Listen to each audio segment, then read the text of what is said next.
नमस्कार, मैं हूं आपके साथ प्रदीप आजाद। राजस्थान में मुद्दा चाहे बेरोजगारी का हो, चाहे उन मुद्दों को लेकर चर्चाएं हो कि जब सरकार की ओर से युवाओं के लिए कोई वैकेंसी ना निकलती हो, या फिर सरकार की ओर से वैकेंसी का ऐलान तो कर दिया जाता है लेकिन वक्त पर उन्हें अमली जामा नहीं पहनाया जाता। दरअसल इसी तरह के मामले जब सरकार के सामने आते हैं और वो लोग जो इन मामलों को उठाने के लिए अपना आंदोलन करते हैं, तब कई सवाल खड़े होते हैं कि क्या आंदोलन ठीक हो रहा है या नहीं, या फिर सरकार की लापरवाही है, क्या सरकार युवाओं को बेवकूफ बना रही है, या कहीं किसी दूसरी वजह से देरी है।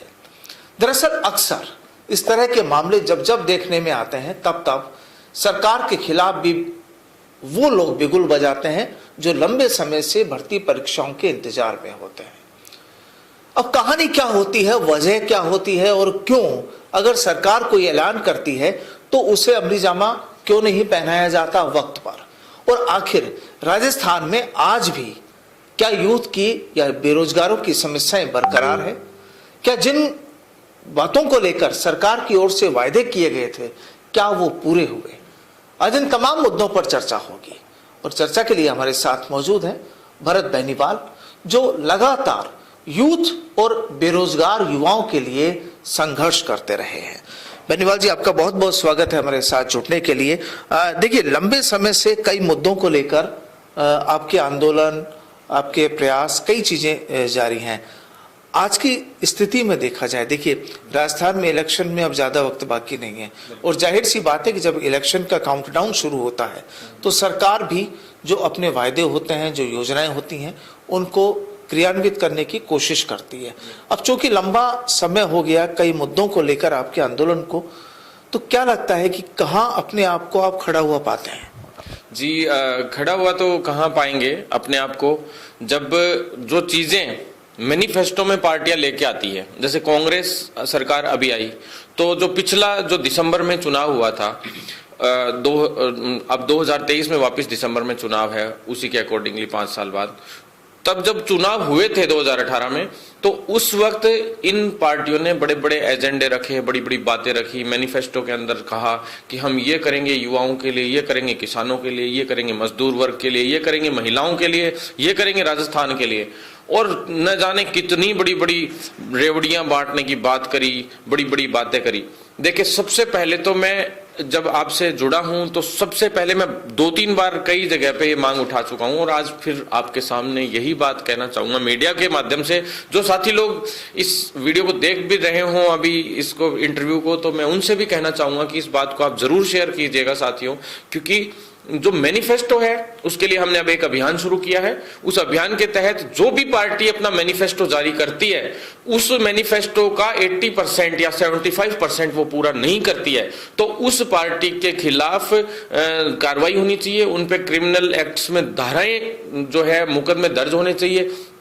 हर छोटी छोटी चीज के लिए आप युवाओं पे मुकदमे दर्ज करते हो, बेवजह में कोई भी विरोध करने का प्रयास करता है तो उनको परेशान करते हो, तो जब ये अपना कही हुई बातों पे नहीं रहते हैं तो इनके खिलाफ बड़ी कार्रवाई होनी चाहिए। और जो रही बात कितनी क्रियान्वयन हुआ कितना नहीं हुआ, तो मैं आपको बता दूं कि इस 6-7 महीने में जरूर थोड़ा बहुत कार्य शुरू हुआ है, बेरोजगार युवाओं की कुछ भर्तियों को आगे बढ़ाना शुरू किया है, लेकिन हम लोगों ने जो कोविड के समय में भी मैंने आंदोलन किए थे और बहुत बड़े बड़े आंदोलन किए थे, उस वक्त जो मेरे मेडिकल विभाग की, चिकित्सा विभाग की जो कुल मिला के 6 भर्तियां अब तक पूरी करवा चुके हैं हम लोग, और जो नई भर्तियां हैं उसका सेकंड स्पेल शुरू हो गया है, मतलब एक पारी पूरी खत्म हो चुकी है, यानी CHO भर्ती पूरी हो गई, radiographer, lab technician, ECG technician, प्रयोगशाला सहायक, और धीरे धीरे करके मेडिकल ऑफिसर, इस तरह से ये 6 भर्तियां हमने पूरी करवा ली। लेकिन अब आगे नई पारी हमने शुरू कर दिया, इसमें भी कुल मिला के 10 से 12 प्रकार के ऐसे कैडर हैं जिनकी भर्तियां हम चिकित्सा विभाग में करवाने के लिए संघर्षरत है, और उनकी विज्ञप्तियां भी जारी होनी शुरू। जी, क्या ये लगता नहीं है भरत जी कि बिना आंदोलन के कोई मांग पूरी नहीं होती, या सरकार जिन बातों को पहले कहती है सरकार जब भी किसी की भी सरकार बनती है तो वो वायदे करती है कि हम ये चीजें करेंगे, ये काम करेंगे। तो क्या आपको लगता है कि बिना आंदोलन के कोई वायदे पूरे सरकार नहीं करती? सर देखा जाए तो मैंने तो ये देखा है कि आंदोलनों से भी सरकारें नहीं मानती हैं, क्योंकि आंदोलन आप देखिए 1.5 साल किसान आंदोलन चला, बहुत बड़ा आंदोलन था, आज तक का इंडिया का शायद सबसे बड़ा आंदोलन, लंबा चलने वाला, और इतना बड़ा आंदोलन था, सारे हाईवे जाम थे, सब कुछ था। उसके बावजूद मोदी जी ने जो किया, जैसे भाई, तो वो अपनी मर्जी से किया, उसमें जो भी स्टेप उठाया वो बाद में 1.5 साल बाद जो भी कदम उठाया उन्होंने, चुनाव आए, चुनाव से ये चीज साबित हो गई कि भी चुनाव से जो किया जा सकता है वो चीज आप आंदोलनों से भी नहीं कर सकते। आप इनकी जब तक बढ़िया वाली कोई नब्ज नहीं ढूंढेंगे और वो नहीं दबाएंगे तब तक काम नहीं करते हैं। और आप देखिए राजस्थान का जो युवा है, राजस्थान में हर तीसरे दिन, पहली बात तो जो आंदोलन होते हैं, आप ठोस आंदोलन करो, एक ही आंदोलन करो, वो इतना ठोस होना चाहिए कि सरकार पूरी हिल जाए। ये मत कीजिए हर रोज, हर सप्ताह में, हर 20 दिन में आप लेके चले गए, 50 बच्चे लेके चले गए, 100 बच्चे लेके चले गए, 250 भर्तियों का नाम ले लिया हमने, 200 बच्चे इकट्ठे कर लिए, फिर ठीक है चले गए। तो सरकार सब समझती है, अधिकारी भी सब समझते हैं, पुलिस ऑफिसर्स भी सब समझते हैं, जो ऊपर पूरा आईबी जो पूरा ऊपर तक, सीएम तक और सभी तक उस चीज को पहुंचाते हैं कि कितनी भीड़ इकट्ठी हुई, कितनी भर्तियों का मामला था, क्या था, राजनीतिक स्टंट था या क्या था, क्या नहीं था। तो आप जो भी आंदोलन करें इतना सॉलिड और इतना जबरदस्त होना चाहिए कि राजस्थान सरकार हिले। आप सर गिनाइए सरकार को। लेकिन यहां पर देखिए एक चीज है कि वायदे हुए, आप कह रहे हैं कि आंदोलन से भी सरकार नहीं मानती है जब तक मजबूत आंदोलन ना हो। लेकिन यहां दो चीजें कि क्या वाकई सरकार के जो नुमाइंदे हैं, जो मंत्री हैं, विधायक हैं, वो नहीं मानते, या जो अधिकारी उन्हें वर्किंग में लेते हैं वो नहीं मानते? वजह क्या है? जी दोनों तरफ से ही होता है, थोड़ा थोड़ा प्रॉब्लम दोनों तरफ से ही आती है। आंदोलन की भी मैंने आपको बताया कि आंदोलन, ब्यूरोक्रेसी और गवर्नमेंट दोनों के बीच में अक्सर मामला रहता है। जी बिल्कुल, सरकार में बैठे हुए नेता लोग और ब्यूरोक्रेसी दोनों के हिसाब से ही आपसी मिसअंडरस्टैंडिंग की वजह से भी बहुत सारे कार्य रुकते हैं। और कभी ऐसा होता है कि कोई सीएमओ का अधिकारी है, उसकी संबंधित मंत्री से नहीं बनती, तो मंत्री अगर उसको अप्रूव कर देता है उस चीज को, तो सीएमओ से कोई ना कोई उल्टा सीधा आ जाता है। मंत्री किसी और तरीके से भर्ती को कराना चाहता है तो सीएमओ के अधिकारी दूसरे तरीके से कराना चाहते हैं। इनमें एक दूसरे के बीच में इंटरफेयर करना एक सबसे बड़ी प्रॉब्लम क्रिएट होती है। उस समय के दौरान कुछ एक अधिकारी, एक दो अधिकारी या कोई मंत्री या सीएमओ लेवल का अधिकारी या किसी भी लेवल का अधिकारी कोई ना कोई एक अपनी मन की चलाने लग जाता है, तो वहां पे वो सारी भर्तियां भटकनी शुरू हो जाती हैं। और मैं तो क्या कहता हूं कि आपको बेरोजगारी मुद्दा केवल वैकेंसीज ही नहीं है, सरकारी वैकेंसीज ही अकेला मुद्दा थोड़ा है। जो युवाओं को अपन रोजगार दें, चाहे वो प्राइवेट सेक्टर के युवा हों, आज उनको 8-8 हजार रुपए मिलते हैं, 110 रुपए पेट्रोल हो रखा है, इतनी महंगाई, इतनी बुरी हालत है, तो ऐसे में उनको युवाओं को रोजगार देने का भी सिस्टम करना पड़ेगा। और आंदोलन भी, यानी आप ये यहाँ पर ये चीज कह रहे हैं कि ब्यूरोक्रेसी और सरकार का जो तालमेल नहीं होता है, उसका खामियाजा भी युवाओं को भुगतना पड़ता है, पहली चीज। दूसरी चीज आप कह रहे हैं कि आंदोलन जब तक मजबूत नहीं होता है, जब तक काम नहीं होता है, ये सीधा सा है।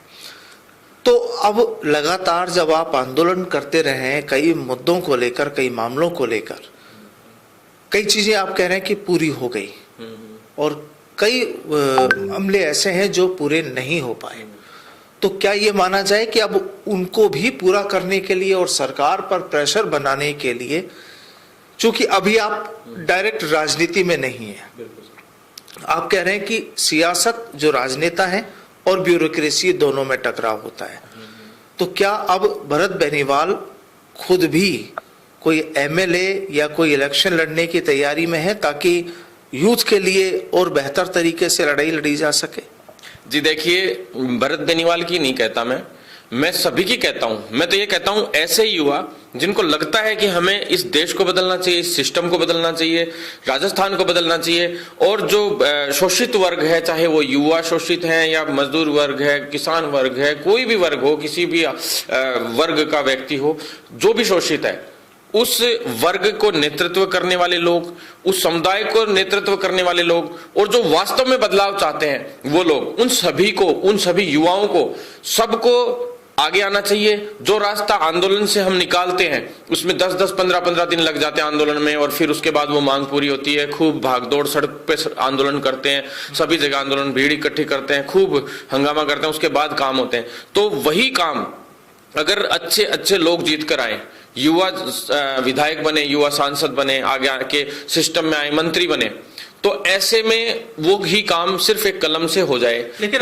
तो आज भी बहुत युवा हैं लेकिन काम नहीं हो रहे। बिल्कुल है, लेकिन वो लोग उस प्रोपेगेंडा पे जीत के ही नहीं आते। सबसे बड़ा दुर्भाग्य क्या है हमारे पूरे जो सिस्टम का, कि भाई जो भी लोग टिकट मांगने आएंगे वो जाति नाम पे, धर्म के नाम पे। दूसरी चीज, जो लेके आएंगे टिकट, वो ऐसे सभी को सुनने में आता है कि 5 करोड़ में टिकट लाया, 10 करोड़ में टिकट लाया, और फिर ऊपर से ऐसे लोग आते हैं कि भाई फॉर्चूनर ले लेके आएंगे, बड़ी बड़ी गाड़ियां ले लेके आएंगे, 10-10, 20-20 फॉर्चूनर आगे पीछे और किया है, खूब पैसा खर्च कर रहे हैं। चुनावों के टाइम 20-20, 10-10 करोड़ रुपया खर्च करते हैं, और फिर वो जो आदमी 10 करोड़ रुपए खर्च करके आएगा, वो बाद में जनता को भाव देगा क्या? किसी हाल में नहीं देगा। वो बाद में चल के जनता की कभी मांग नहीं सुनेगा। वो 20 करोड़ लगाने वाला व्यक्ति 200 करोड़ कमाने की सोचेगा, ये भी 100% है। जैसे कि भ्रष्ट व्यक्ति, जैसे पैसे दे के कोई कांस्टेबल लग गया किसी भर्ती में, आप देखिए एक बार, है ना, और वो व्यक्ति जैसे 6 लाख 10 लाख जो भी दे के लगा, मान लो 5 लाख दे के लगा, तो वो व्यक्ति आगे चल के करेगा क्या? कांस्टेबल रहते हुए भ्रष्टाचार ही करेगा, क्योंकि वो भी भ्रष्टाचार से अंदर एंट्री मार के आया है। तो फिर इस तरह से ही हालात होंगे। तो क्या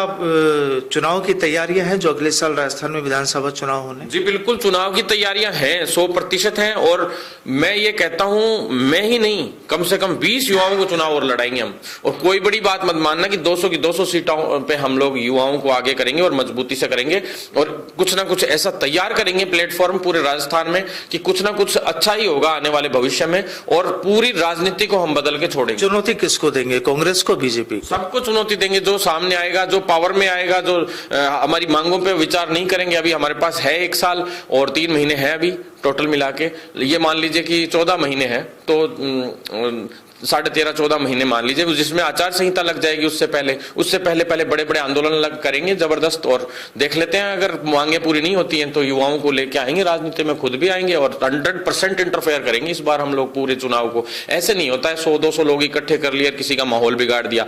अब की बार माहौल बिगाड़ने के सिस्टम से नहीं आएंगे। अब की बार 100% हम सरकार बना के, युवा ही सरकार बना के लाएंगे इस बार, और हम यही चाहते हैं कि पूरे सिस्टम को हम बदल कर। सपोर्ट किसको होगा? सपोर्ट हमारे युवाओं का जो पूरा सिस्टम जो चाहेगा, हमारे सारे युवा साथी हैं, उनको बैठ के पूरी मीटिंग करके जबरदस्त तरीके से हम लोग विद मीडिया और कॉन्फ्रेंस के साथ बैठेंगे, और सारी चीजें हम लोग रखेंगे, और हमारी हर एक चीजें ऑनलाइन चर्चा होगी पूरी की पूरी, जो सब लोगों को दिखे कि क्या चाहते हैं युवा, क्या क्या नहीं है। सभी युवाओं से हम लोग उनके वो लेंगे आइडियाज कि क्या करना चाहिए। ये माना जाए कि अब जो राजस्थान में चुनाव होंगे 2023 में, वहां पर युवाओं की भागीदारी मुख्य रूप से होगी। बिल्कुल 100% होगी। युवाओं की भी होगी, किसानों की भी होगी, मजदूर वर्ग की भी होगी, सभी लोगों की होगी। जो शोषित वर्ग है वो सबको साथ बुलाएंगे, क्योंकि युवा पीढ़ी एक ऐसी सा जरिया है जो आगे होके इस मुहिम को चला सकता है, क्योंकि युवा में जोश होता है, शक्ति होती है। और जब हमारे पीछे एक्सपीरियंस्ड लोग होंगे, जो हमारे रिटायर्ड जजेस हैं, IAS हैं, काफी लोग हैं, उनसे भी हम बैठेंगे, बात करेंगे, उनसे सुझाव लेंगे कि इसमें क्या करना चाहिए। क्योंकि बार बार ये करते, एक बार तेरी बारी, एक बार मेरी बारी, एक बार तेरी बारी, एक बार मेरी बारी, और कोई तीसरी पार्टियां भी आती है तो वो बड़ी बड़ी बातें करती है। कोई किसानों के नाम पे बात करती है, कोई किसी और के नाम पे बात करती है, लेकिन आज तक उन्होंने भी कभी किसानों के लिए कुछ किया नहीं। तो बिल्कुल देखिए, कांग्रेस या बीजेपी या कोई दूसरी पार्टी की बात ना भी करें तो सीधे तौर पर यहाँ ये जरूर लगता है कि अगर यूथ साल 2023 के विधानसभा चुनाव में अपनी भागीदारी निभाते हैं